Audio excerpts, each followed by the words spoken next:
In Lawrence Academy, the Crusaders, they have to leave a little bit early. Coach Kirk, welcome. Thank you. Thank you. We do have homecoming. We've got some festivities. We've got a pep rally that these guys are involved in. A couple of them have girlfriends. Most of them don't. But they've got to escort some kids out to the pep rally, introduce them to the student body, and maybe whoever yells loudest is Kiss the Queen. We used to be able to kiss the Queen. Who remembers that? Anybody in Virginia, high school? Whoever the Queen was, the captains got to kiss the Queen. Anybody ever seen anything like that? Wow! You guys got to get north of the mountains every once in a while. I sure do. Yeah, and I'm sure, I would think that still goes on up there. Sure does. Anyway, thanks for having us. All right. Said taste the fall outside. Let's gather ourselves here, folks. I've got us all messed up again here. Anyway, I saw somebody, I heard a brother there pray, it looks like fall. It sure looks like it. It doesn't feel like it. It feels like the middle of summer is what it feels like out there.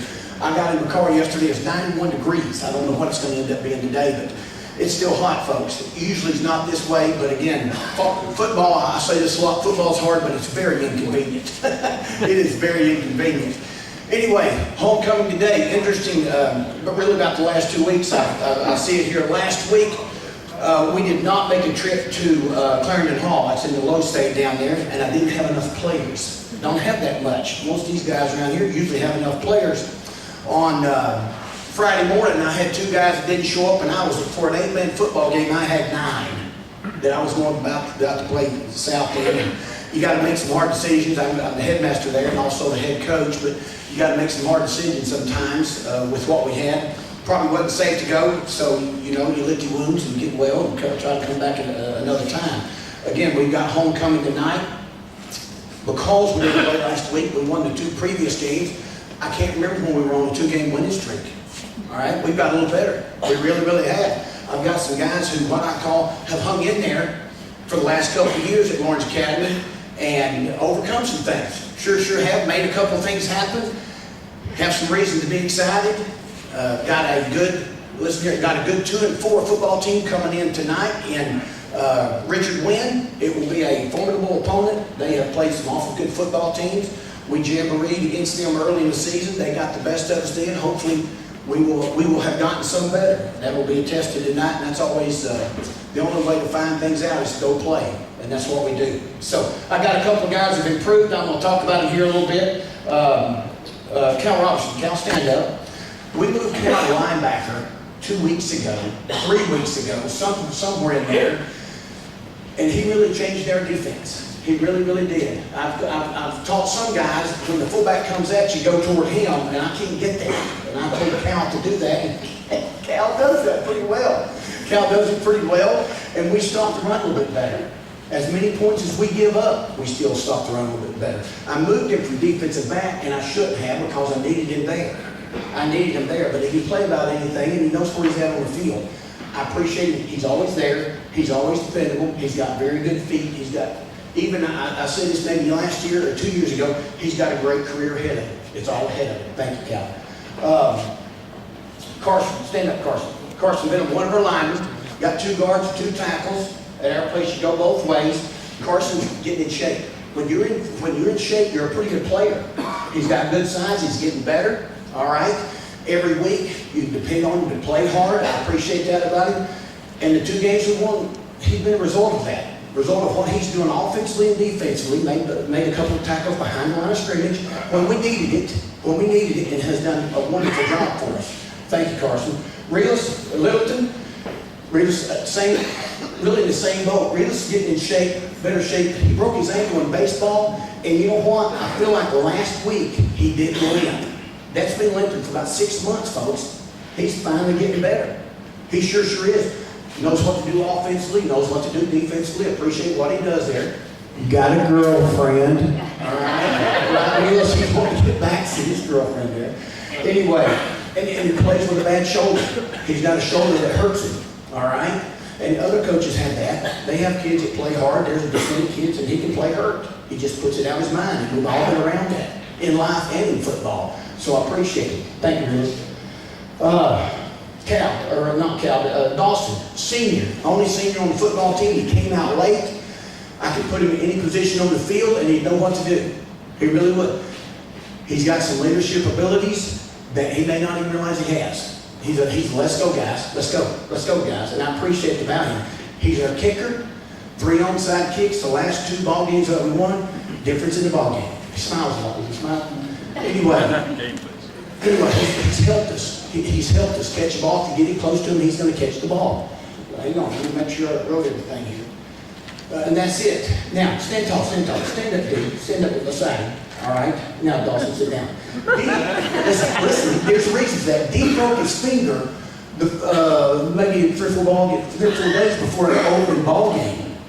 And it was told that he was playing basketball and he packed his shot and broke his finger. Is that right, D? He packed his shot and broke his finger. And so he missed the first 2 ball games.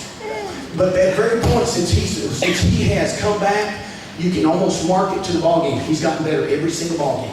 Every single game. He's a tall kid. He plays tight end for us. He's a great drag route. A great drag route. He's easy to see. He can catch a high ball, and I appreciate about him. Defensively, I think last week he had a sack or 2 and caused a fumble. He's the best I've got at ripping the ball out. Things you can practice on the practice field. They've done that. All right? And he continues to do well. Wanted to make sure I got everything in there. Anyway, have a seat. Thank you. Anyway, we got a little better. And I told these guys the other day, we're probably the best we've been in 4 years. It has been a long, hard road. All right? And you know what? I appreciate they hadn't quit. Because football's an easy game to quit at. It's an easy game to quit at. There are so many great opportunities to quit. But it will test you. It will test you. So anyway, and I appreciate these guys so much. Appreciate you all. Hey, come out and see us tonight. We're not at the other side of the earth tonight, so we're at home. Homecoming festivities. Somebody will be crowned queen, and should be a wonderful evening. Thank you so much, Ethan.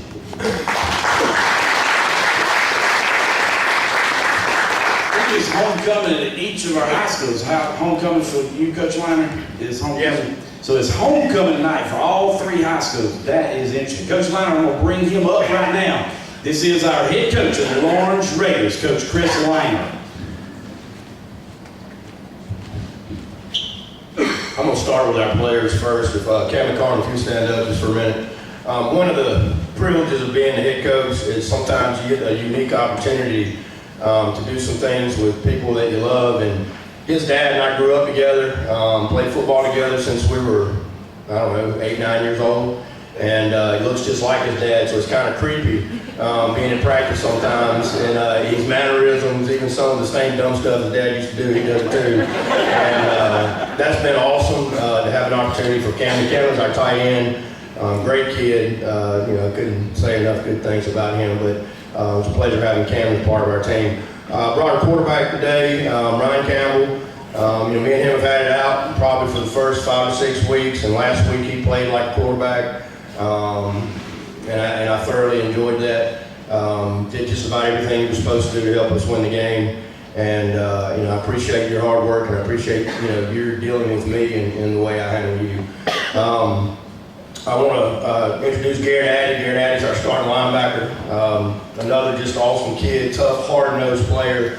Like Coach was talking about, just that downhill guy that's not scared of anybody. Has done really well for us all year. He's one of our leaders in our production stuff, the way we chart our defense, and he'll be a huge part of tonight. And what Woodmont does, they run the old double wing stuff that basically is quarterback sneak, superpower, and the old wear shows if you ever saw them play, or Clover when Coach Turner was there. So Gary will be a huge part of that tonight, and Garrett's a junior, so we're glad to have him and Ryan are both juniors, so they'll both be back.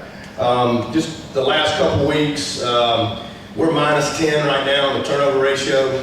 That's probably been the biggest issue, and I don't really know how to describe it other than that. We had a chance to tie it up with Green. We fumbled on the 7 late in the game, and then the very next possession late in the game. And I think they beat us 28-17, but we had a chance to tie that game late with about 8 minutes left and puked. And then this past week, we had another, I know we had 4 fumbles and an interception. I think one of the fumbles we got back, and then in the second half we just quit. In a nice way to say it, I'm not going to sugarcoat it. We gave up, and that was sad. I told our team yesterday in a not very nice way that in my opinion, there's no such thing as a failure in life. It's just you're either a quitter or you're not. A lot of people quit before success comes, and I don't believe in failure. I just don't.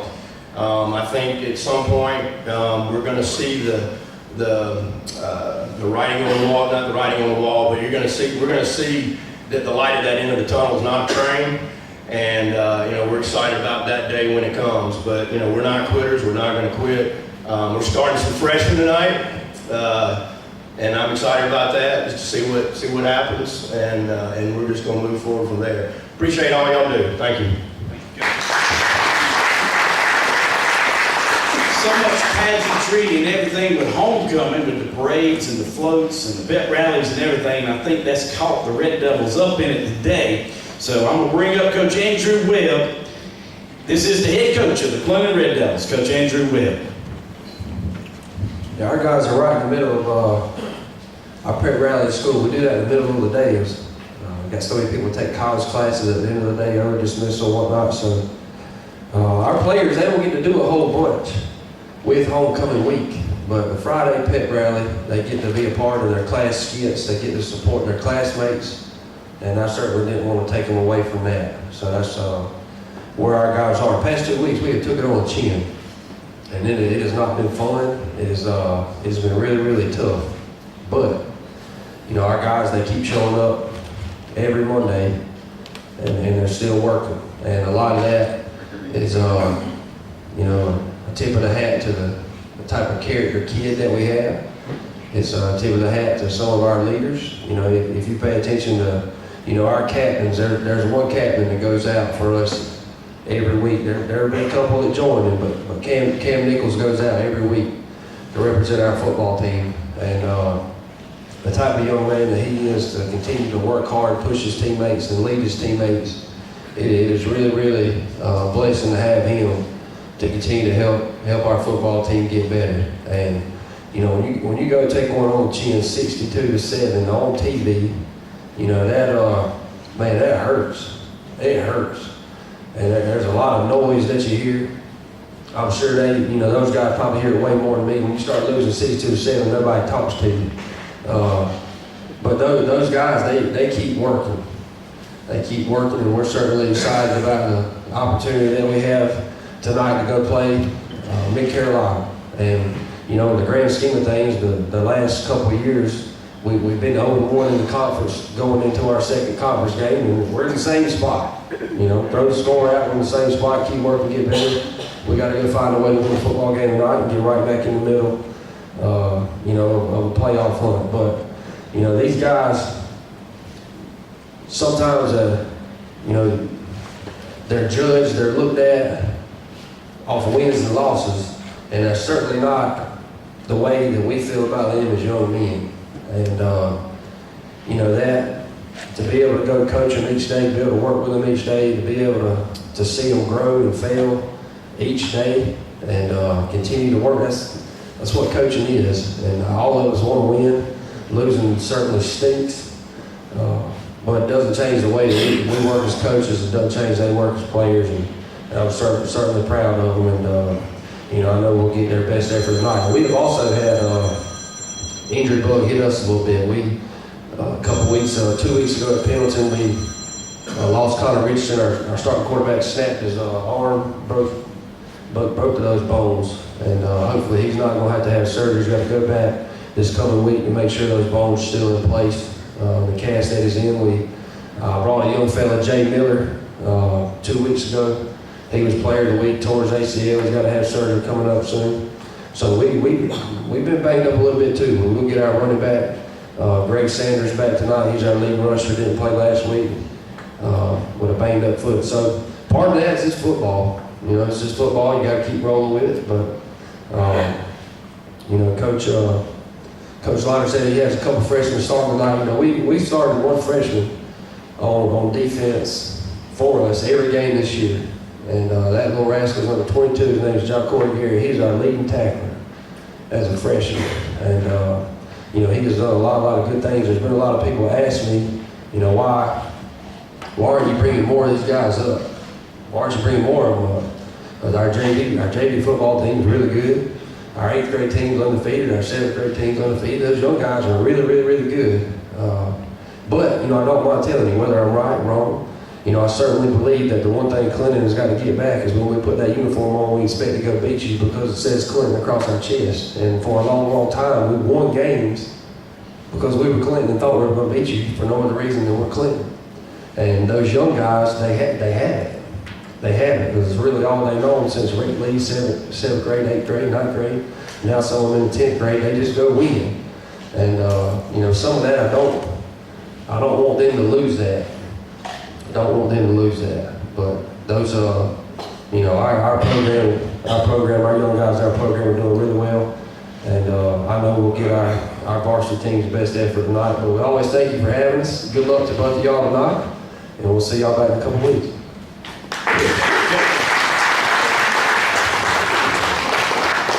Good luck, Crusaders. If you open your bulletins, you see each and every week the Board of Directors and the Football Legends Committee. Just want to point out right here at this part that when King Dixon, that when Gene Simmons, that when Coach Ivy, and everybody is trying to put this touchdown club together.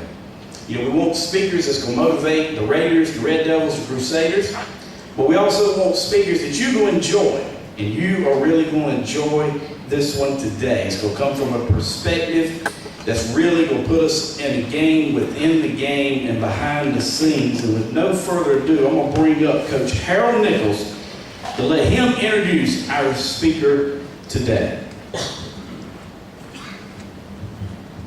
Thank you, buddy.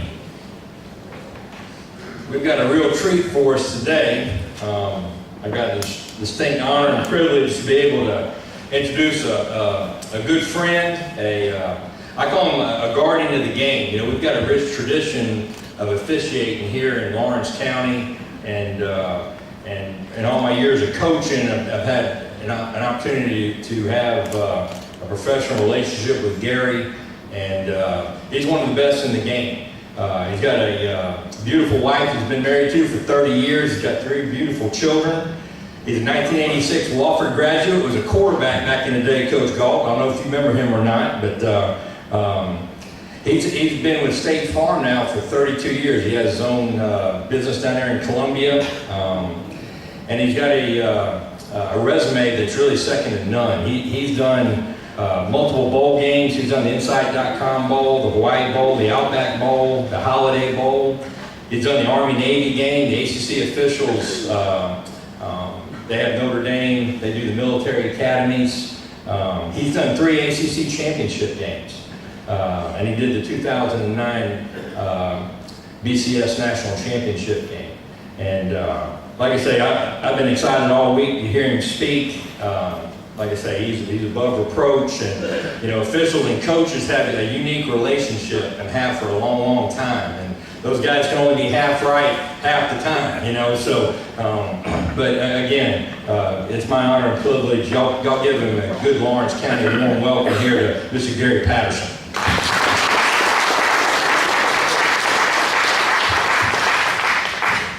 Thank you, Coach.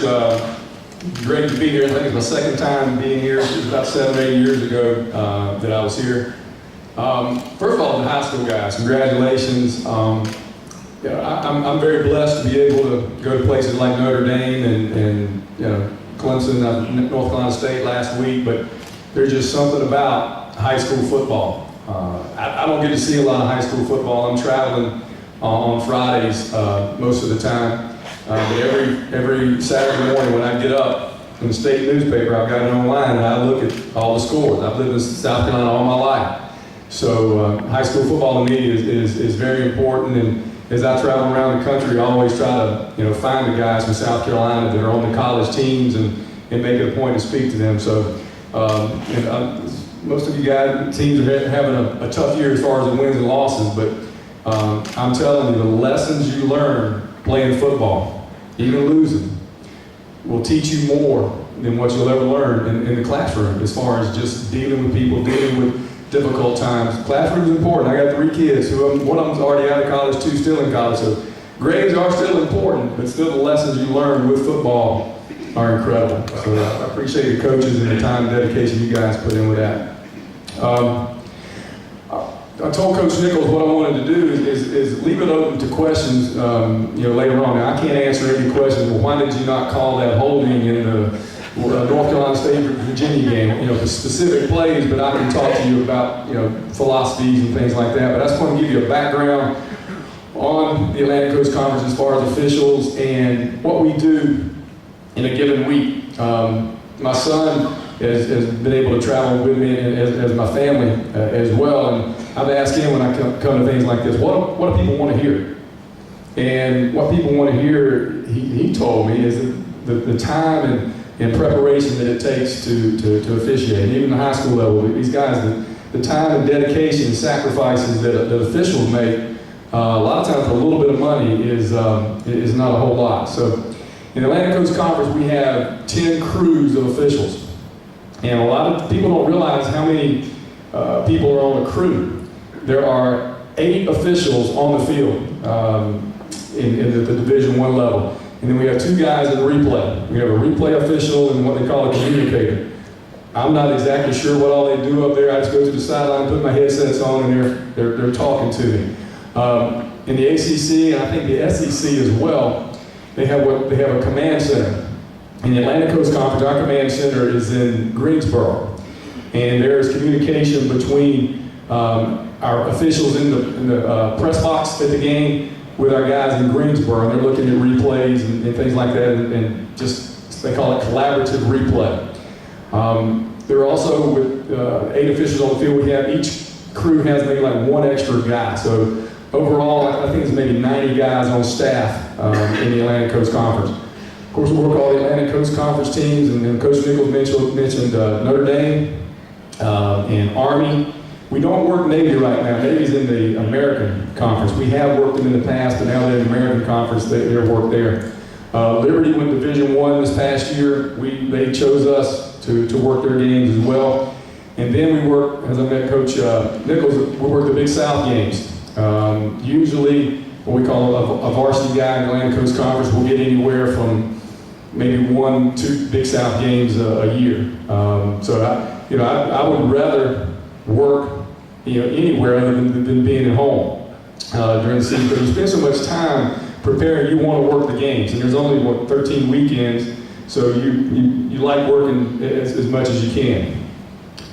In a game week, it starts on Monday. On Monday, I'm the referee. A lot of people call all the officials the referee, but really there's only one referee.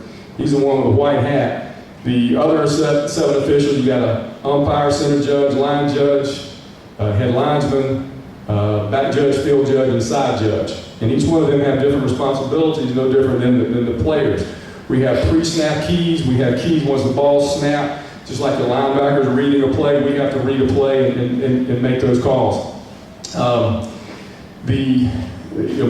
Monday as a referee, I'm the crew chief, and I'll send out what they call a pre-game notice in preparation for when we get to the game site on Friday. We have to be for a Saturday game. We have to be at the game site on Friday by I think 6 o'clock. But I try to have ours to meet before then so we can eat and then go to dinner. The reason I'm here today, and Coach Nichols waited on me because I didn't get my schedule for this week until about 3 weeks ago. I'm at Campbell University tomorrow, so I don't have to be there until tomorrow morning. On the Big South games, we only have to be there, I think, 3 hours before the game. But during the week, the ACC sends out training videos. On Monday night, we'll have, I think it's like 6 chapters and separating the different type plays that our coordinative officials will put online that we review. And I think Coach Nichols, I think the coaches have access to that too well. And it's all about learning. Players and coaches watch film to learn, officials watch film to learn. And the technology has gotten so much better than when I first started. The only thing you could do is sit around at a round table. Brian tell you just sit there and read the rule book and talk about plays. Now we can pull up a play and look at it and talk about it, how we can do it better. What were you looking at? Why you're in the wrong position? Coaches, we make mistakes, but I can promise you, if you're in position to make the call and you miss it, coaches are a lot more forgiving than you are if the guy crosses the goal line and you're at the 2-yard line. How can you tell he crossed the goal line if you're at the 2-yard line? So feet and eyes are important to officials, no different than it is to the offensive lineman. You got feet and eyes position, you're not going to make a mistake. Same thing with officials, feet and eyes in the right position. When we get in on Friday, like I said, we meet, and I give each guy different responsibilities. I'll get one guy, he may do scouting for each team, then I have one guy maybe do kicking game. But one thing we always do, my philosophy is anybody can officiate, well in college, the first 28 minutes of each half. It's the last 2 minutes when stuff hits the fan. And especially in college, the rules change dramatically in college under 2 minutes. Anything outside of 2 minutes, the kid goes out of bounds, he comes back in, we wind the clock. Inside of 2 minutes, you don't. Once it gets under 1 minute, you got all kind of rules as far as 10-second runoff. A helmet comes off. You have a potential 10-second runoff. Does that coach want to use a timeout to avoid that 10-second runoff? There's a lot of things that are going on during the course of a game that communication is just so important. So we'll meet for about an hour and a half, and then on Saturdays, we normally get to the game 3 hours before kickoff, maybe 2.5. And each official has different responsibilities. One's in charge of the footballs, a couple of them in charge of the chain crews. We got play clock operators, we got game clock operators, and we're meeting with those guys before. My responsibility, they call it's either the 105 or 110 meeting, which is 105 or 10 minutes before the game. I'm meeting with the TV people, all the security. There'll be 30 or 40 people. When you go to Notre Dame, they have their own staff meteorologists that will come in and sit down with you and tell you when and where the storm is. They'll show you on the radar the circle if the lightning is within 8 miles and you clear the field. But I'm dealing with TV, how many TV timeouts you have. The production side of it takes a lot more time and effort than people realize. I've come to learn with experience. They're paying the bill, so I let them run the show. Once it gets within 90 minutes, I go meet with each head coach. And usually that conversation is anything special you want us to look out for. We don't want to be surprised with a little weird formation when you're trying to do special teams type things. So most of the time they'll tell us, sometimes they don't. Most of the time they'll tell us they're going to do something a little out of the ordinary. And we have to go out on the field an hour before, and then it gets kicked off. After the game, by the time we get back to the hotel, we have the game on whether it's your iPad or whatever, that we can look at. If there's something we need to look at and discuss, we can do that. Hopefully, it's nothing too bad, but I have gotten phone calls from the ACC office before I got back to the hotel on things that they wanted to address, and you knew it was coming. I mean, you know when that's coming. But from an accountability standpoint, we, just like players, we are graded on every single play. Every game is graded, and at the end of the year, we receive a cumulative grade, and that's how you get your postseason assignments is based on your grades.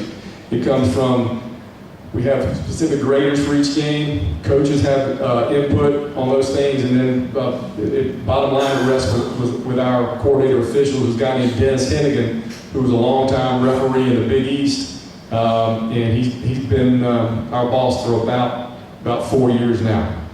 So, what I can say about South Carolina as far as officials, number one, and Brian echoed me on this, we need more high school officials.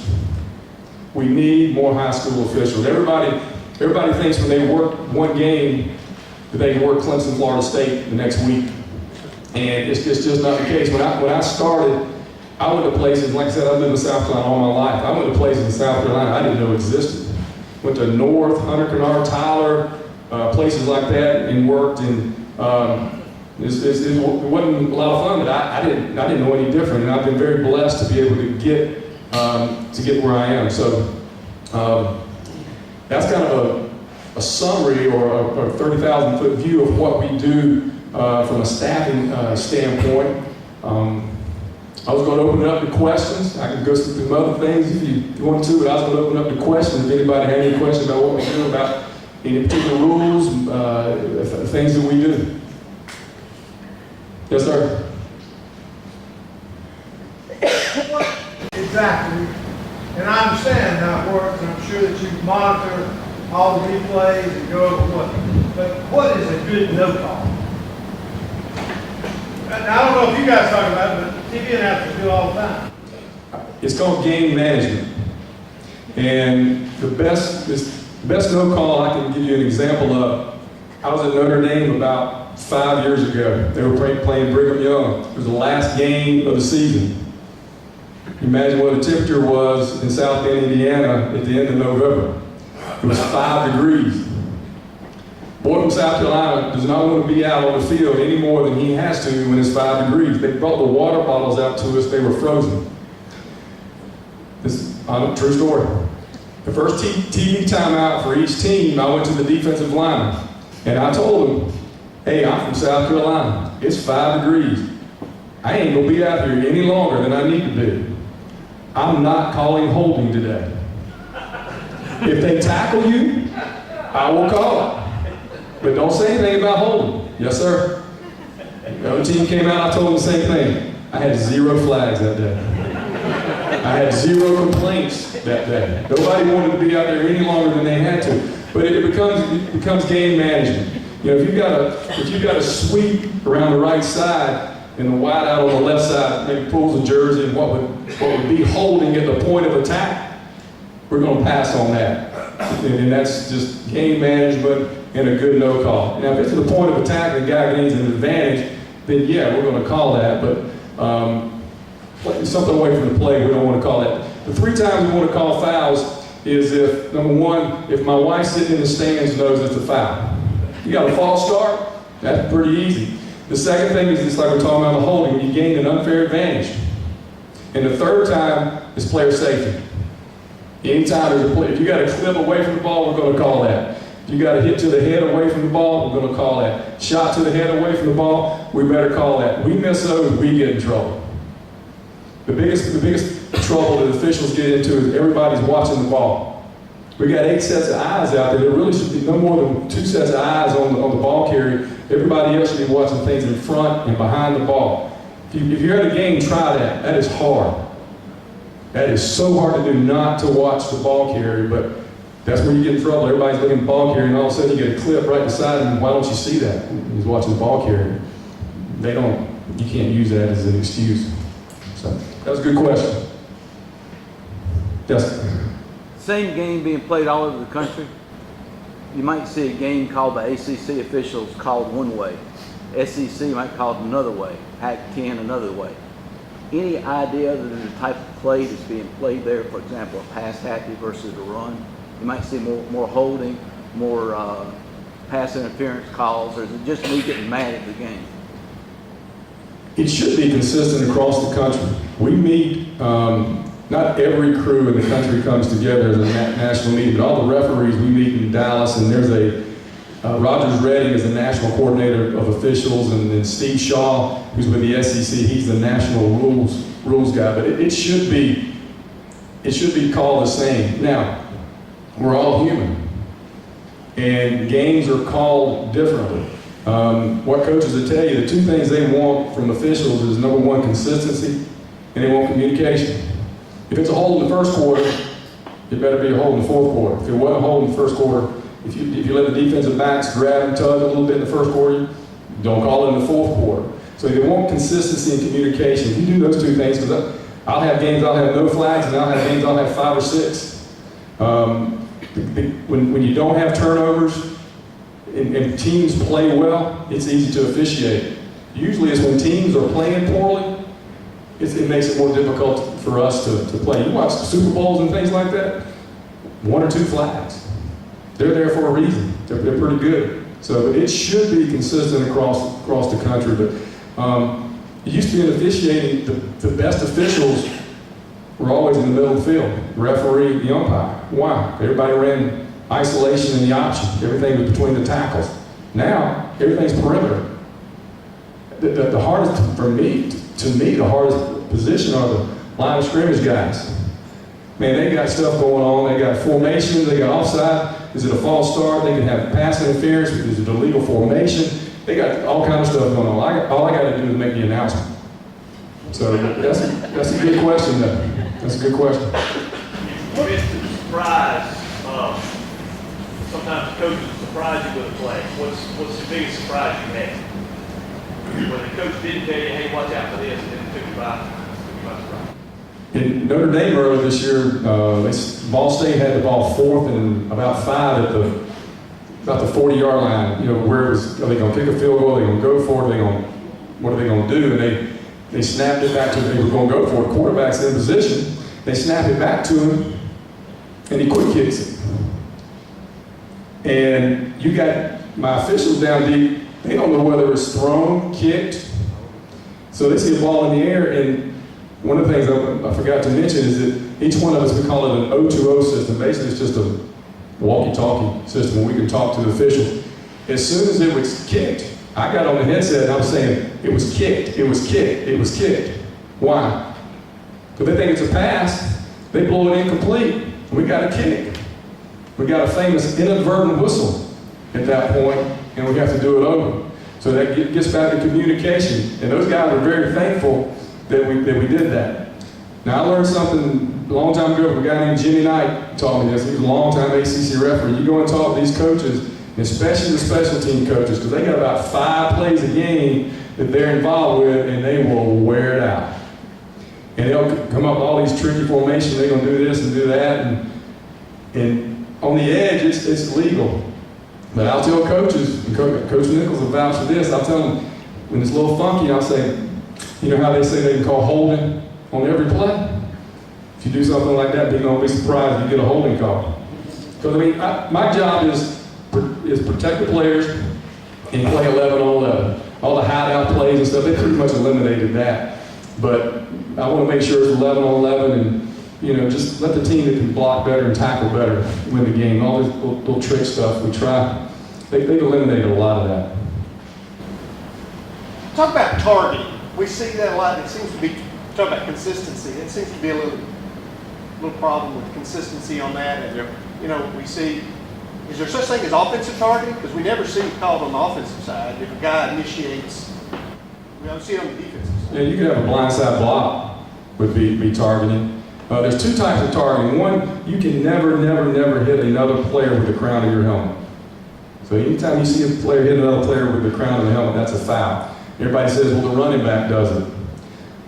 Yeah, I've never called it on the running back. I mean, that's the one that's kind of in the, you know. But most of the time the running back does that. It's between the tackles, and they're probably not in danger of getting paralyzed. It's usually out there in the open field where that happens. But so you got the crown of the helmet. The second type, and people get confused on this. Number one, there's nothing in the rule book that says helmet to helmet. And I guarantee tomorrow you'll hear 10 times an announcer saying helmet to helmet. There's nothing in the rule book that says anything about helmet to helmet. What it talks about is a defenseless player. Well, what's a defenseless player? Quarterback, kicker.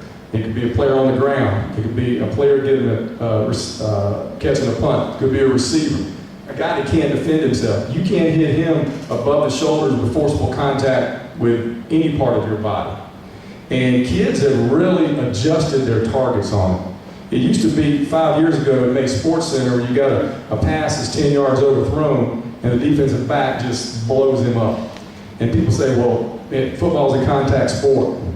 I promise you, if it's your son down there and he gets hit by a 220-pound defensive back that runs a 4.5 40, you don't want that to happen.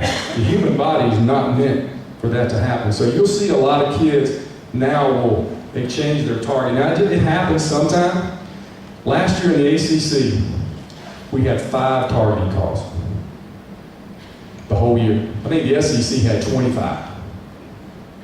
I think it's because our coaches did a good job of making sure they didn't do that, and the kids understood, I mean, you're gone.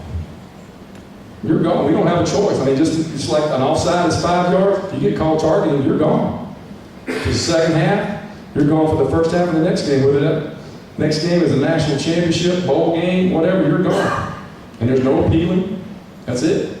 And that's come from the president's office. They want to eliminate the targeting. And they have for the most part. It's gotten a lot better. Now, we call more roughing the passer than any other conference. I tell the defensive guys, leave my quarterback alone. When you're on defense, everybody wants to blow up the quarterback, and nobody wants their quarterback touched. I'd rather be known as the conference that protects the quarterback than the conference that allows the quarterback to get beat up. This is our philosophy on that. Yes, sir.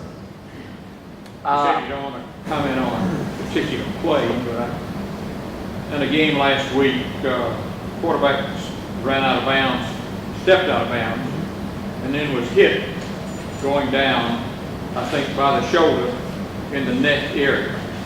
Two questions. I think I know which play you're talking about. It was ruled that he was out of bounds, so we never heard anything about the hit. Would that have superseded the hit or not? And what is in definition of hit? I'm not going to say anything about that part. I mean, players out of bounds, he can't be hit. But a lot of times, you have a defensive guy that's committed. You know, you give him a little bit of leeway. I mean, hopefully, if we're taught that if we're going to err on the side of safety. You know, so you see a flag go down, well, that wasn't a hard hit, or that wasn't late. Well, you get one look at it at 100 miles an hour. And some plays are reviewable, but a lot of plays you can't take it off. But you can't be hitting players out of bounds. I mean, that's against the rules. I don't know about that particular play, but it's against the rules to hit a player out of bounds. Yes. Where's the judgment come in? And I understand you err on the side of safety. But one of the things when you're watching games is there are times when there is a personal foul call, when it looks like the only way it could have been avoided were if the two players could defy gravity. Two guys are in the air. They don't mean to run together, but they do. Do you exercise judgment on that, or is it just a hit is a hit regardless? It's about like a receiver and a defensive back going for the ball. Yeah, when they leave the ground, they don't know that. Well, if they're both going for the ball, it should not be forcible contact to the head. But there are what we call indicators. Player leaves his feet and launches towards a receiver. That's different. If they're both going up for the ball and they got their hands up, it's kind of hard to target when you got your hands up going for the football. It's when he does not have his hands up and he has one mission, and that's to hit that kid as hard as he can in the head. But there's not a coach in America that teaches that. I believe that wholeheartedly. And I really believe kids have really stopped doing that, or at least tried. But there are times it's just going to happen. I mean, but in your situation, if they're going for the ball, it should not. All right. Sideline, the interaction between you guys, you might tell me the question, but do you warn before the warning? Because it seems like these coaches now got get back coaches, and some schools seem to be doing worse. How do you manage that? We let coaches coach. I mean, if the coach comes out on the field a little bit, he's coaching his players, and he's just getting a little excited. We don't, you know, as long as he's back by the time the ball snaps, we're not worried about that. Where the problem comes in, we have zero tolerance, is when they should have zero tolerance, is when they come out on the field to berate an official. They're not supposed to come off the sideline at all. But if they're coaching their players, coaching their team, we're gonna let coaches coach. When coaches will tell you, when you start worrying about them too much on the sideline, they'll say, well, that's why you're missing so many things on the field, because you worried about me on the sideline. There's some truth to that. But being a referee, you get these big stadiums, all I can do is see them jumping up and down and hollering. I don't know what they're saying. I just tell them, go ahead and flag him while you're over there. Of course, when you flag him, that creates other problems, but I don't have to hear the coaches. Now I can hear Coach Nichols, because there's not a play that Coach Nichols had a team on defense that it was not holding. Every play. Gary, they're holding. It can't be every play that there's holding. But he thought it was. So that is one advantage being in bigger stadiums. I can't hear the coaches. They won't talk to me during the TV timeout. And if they talk to them professionally, we'll talk to them. If they're going to they're going to berate me and talk about a play that happened 2 quarters ago, then I'll just turn around and go back to the middle of the field. And so, Ron Cherry taught me that one. How has the command center setup for replay improved the replay system? Has there ever been an instance where you've not been able to have communication and you just had to go with what's been called on the field? Good question. The collaborative replay is just there to reconfirm what the guys are seeing in the stadium. There are times we get out there and the headphones don't work. You know, we have these old school pagers on when they want to page us. Yeah, communications go down sometime, and we have to. What I would do is make an announcement that the replay system is down until further notice. There will be no replay, and then what you have to realize too. I mean, you get the Saturday night game on ESPN, you might have 25 cameras. You know, you get the 12 o'clock game at I don't know, just the SEC channel or ACC network or something like that. You might have 8 cameras, and you can't overturn something if you don't have an angle to see it. You know, if replay doesn't have it. My old boss, when his first thing came out, he said, the only way you should overturn a play is if 6 drunks sitting in a bar can see the play on TV and they would overturn it. But other than that, you let it stand. There's some truth to that. There's some truth to that. Do you ever overrule you're the head official, so do you ever overrule the other officials that you're working with? We all, on occasion, you know, if I've got a flag for what I call the legal block in the back, and you come up to me and say, Gary, did you get a good look at that? And I might say, what do you have? I said, Gary, I've got that from the side. I think that was a legal block. At that point, the responsibility goes from me to you. And then I'd get on and not after review, I'll just go and say, there's no flag for a legal block in the back. So if you've got a little bit better look at that, I can count on probably 2 fingers how many times that's happened. But you know, if somebody had to look at it, it's a little bit better than yours. You get a little quick on the throw, you might get some help on that. But as a referee, no, not really. I protect the quarterback. My quarterback's healthy at the end of the game, I'm happy most of the time. Anything else? How much effort goes into keeping the game within a certain amount of time? Because I've noticed now, even on my direct TV, they ask you, do you want to add this 30 minutes? Most games run over. Yeah. And you seem like you got a flag on every play. It just goes on forever. The NFL has a lot more flags than we do. A lot more. You know, there's no time frame. What slows a game down is incomplete passes. Because the only time the clock stops is when you have an incomplete pass. Even when a kid runs it out of bounds, you come back in, like I said earlier, you wind it up. But you got an incomplete pass, it doesn't start. And you get one of those teams that hurry up to the line of scrimmage and they look over, and they use the whole 40 seconds. That prolongs the game big time. I mean, TV timeouts are always, there's usually 3 per quarter and 1 between quarters, and they have what's called a floater. So I mean, you have 20, 25 minutes of TV timeouts most games, and there's nothing you can do about that. But we try to keep the game moving. We try, I've had 5 or 6 games this year. How many games you played this year? I've had one measure, and that just one thing is just try to keep the game going. And we try to go what they call tick to tick. If we have a change of possession, we try to start on the 22-yard line, not 22 and a half. Start on 22, you know you got to get to the 32 for a first down. So on 32, my guys tell me my chains are moving and we're going. So we don't want to be out there any longer than we have to either, I promise you. What's the funniest story that you got? Funniest story. I was off one weekend and I was piddling around out in the yard. This is before my kids were at Clemson.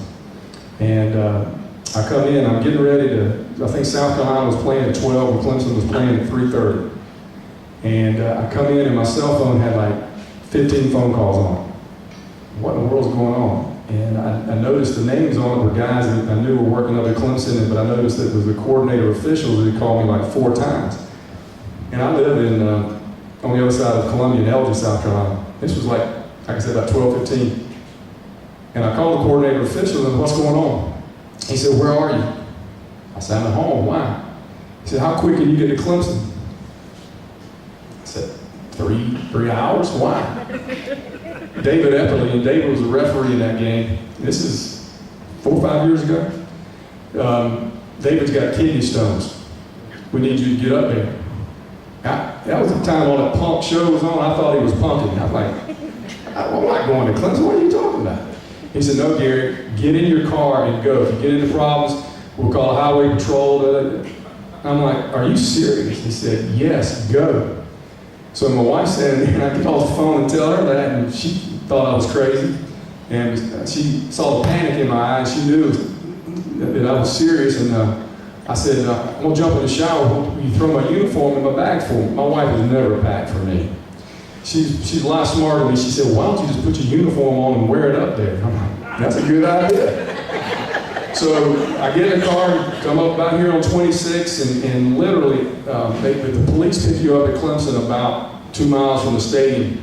I got in a police car, they took me over, and if you've never been to Clemson, what they do is the team gets in the bus and it rides around in the hill.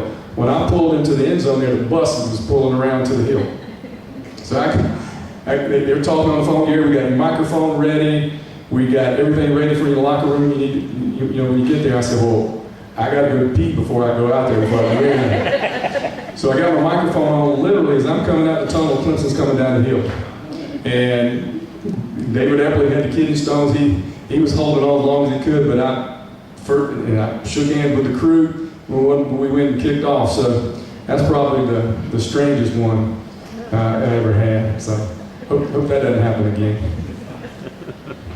But I want to thank y'all. High school football, man, it's great. And football it's a great sport. It teaches you a lot of lessons, and as officials, we just try to make it fair. Our best deal is to get in and out of there and nobody recognizes us. So I appreciate y'all asking me. Thank you.